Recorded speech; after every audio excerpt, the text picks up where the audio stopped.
Hey there, welcome back to another episode of AniMonolith's recap series on that time I got reincarnated as a slime. Picking up where we left off, the battle now shifts to floor 60. Right now, Adalmann is chilling on his throne. To his left is his trusty pet, a fearsome death dragon, and to his right, his loyal companion, Albert, who's stuck by his side for centuries. As they stare toward the floor's massive gate, Adalmann grins. Well, technically he has no lips, but you get the idea. He's fired up. A few months ago, Adalmann was crushed by Hinata. Since then, Floor 60 has been fortified like never before. With Rimuru's permission, Adalmann formed a full battle team. Albert and his pet dragon were called in to set the stage. Soaked in Veldora's dense magicules, both Adalmann and Albert evolved. Adalmann went from White to White King. He used to be called Immortal King in name only, but now it's legit. Albert became a Death Paladin, a massive power-up. He even used magic to reconstruct his old human appearance, handsome and full of flair. With their new power and Rimuru's gear, they couldn't wait to flex. So when Shinji's party appeared, they were pumped. Adalmann clenched his skeletal teeth, his way of showing joy.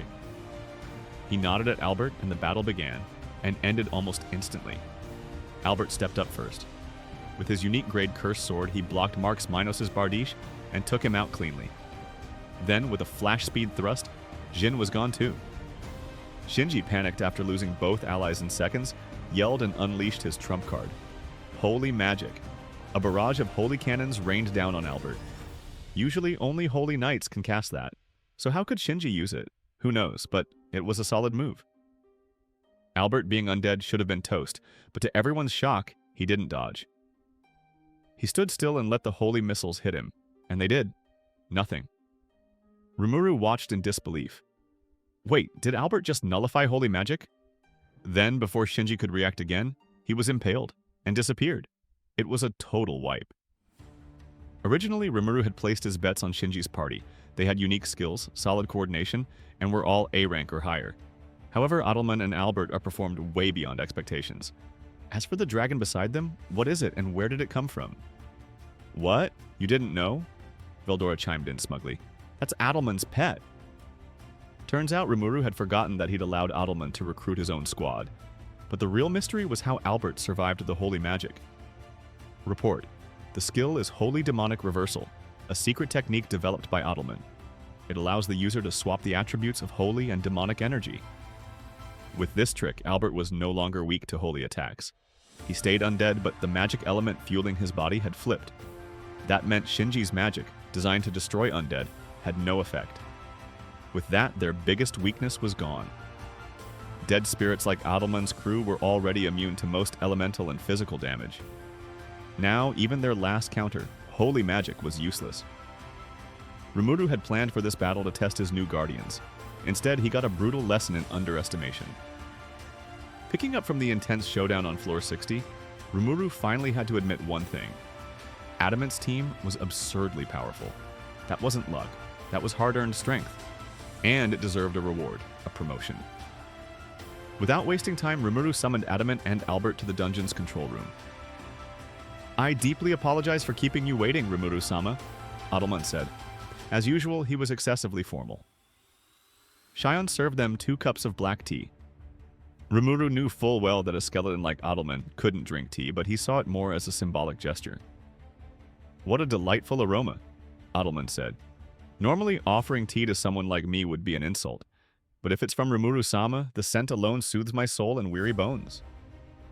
Well, it wasn't even Rimuru's tea. Shion brewed it, but hey, let the skeleton have his moment. Meanwhile, Rimuru also noticed Albert was just as smitten with him as Adalmann was. Yikes!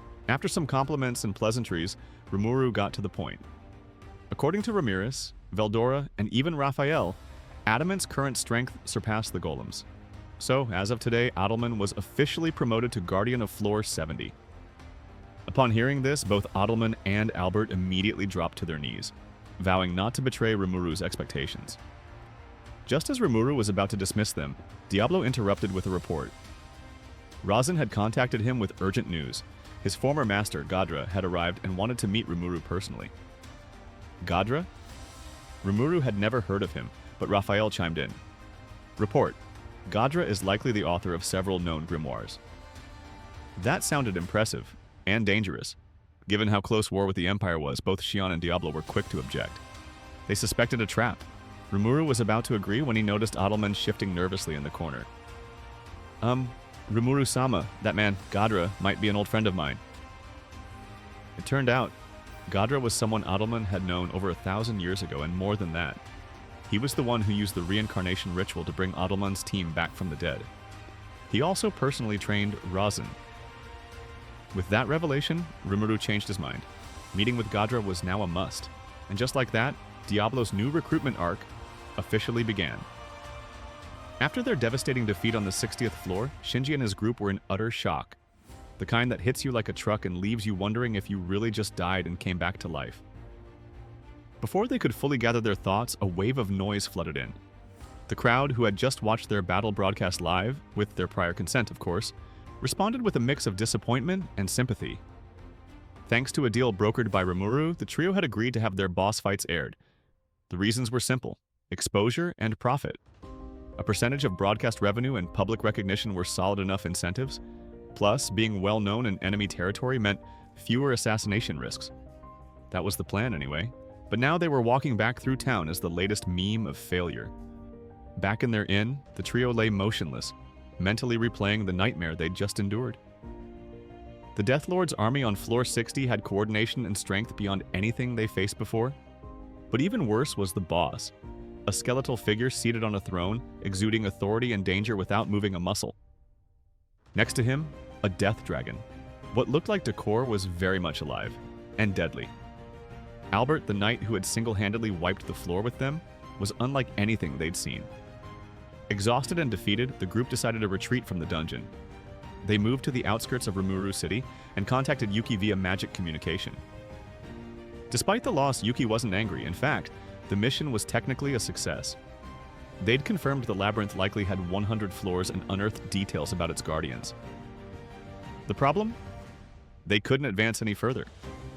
Yuki, ever the tactician, asked a key question. How strong was the floor 60 boss relative to the Empire's ranking system? Shinji, not a fan of ranked battles himself, guessed Albert alone was in the Empire's top 50. As for the skeletal boss, who turned out to be a White King, Shinji compared his magicule level to an archdemon he once saw during the infamous Lakeshore Dyed Scarlet incident. In that incident, a small vassal state rebelled against the Empire after an imperial noble attempted to take their princess as a concubine. In desperation, the kingdom summoned a powerful demon, Blanc.